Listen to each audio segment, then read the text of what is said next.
Alice's Adventures in Wonderland by Lewis Carroll. Proem. All in the golden afternoon full leisurely we glide, for both our oars with little skill by little arms are plied, while little hands make vain pretence our wanderings to guide. Ah, cruel three, in such an hour, beneath such dreamy weather, to beg a tale of breath too weak to stir the tiniest feather! Yet what can one poor voice avail against three tongues together? Imperious Prima flashes forth her edict to begin it. In gentler tone Secunda hopes there will be nonsense in it, while Tertia interrupts the tale not more than once a minute. Anon to sudden silence won, in fancy they pursue the dream-child moving through a land of wonders wild and new, in friendly chat with bird or beast, and half believe it true. And ever, as the story drained the wells of fancy dry, and faintly strove that weary one to put the subject by, the rest next time, it is next time, the happy voices cry. Thus grew the tale of Wonderland, thus slowly, one by one, its quaint events were hammered out, and now the tale is done, and home we steer a merry crew beneath the setting sun.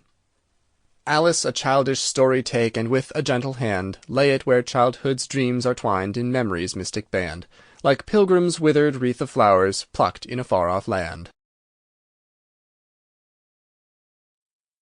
Chapter 1. Down the Rabbit Hole.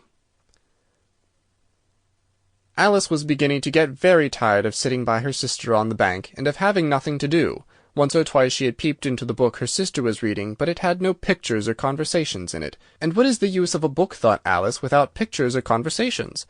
So she was considering in her own mind, as well as she could, for the hot day made her feel very sleepy and stupid, whether the pleasure of making a daisy chain would be worth the trouble of getting up and picking the daisies, when suddenly a white rabbit with pink eyes ran close by her. There was nothing so very remarkable in that, nor did Alice think it so very much out of the way to hear the rabbit say to itself, oh dear, I shall be too late!" When she thought it over afterwards, it occurred to her that she ought to have wondered at this, but at the time it all seemed quite natural.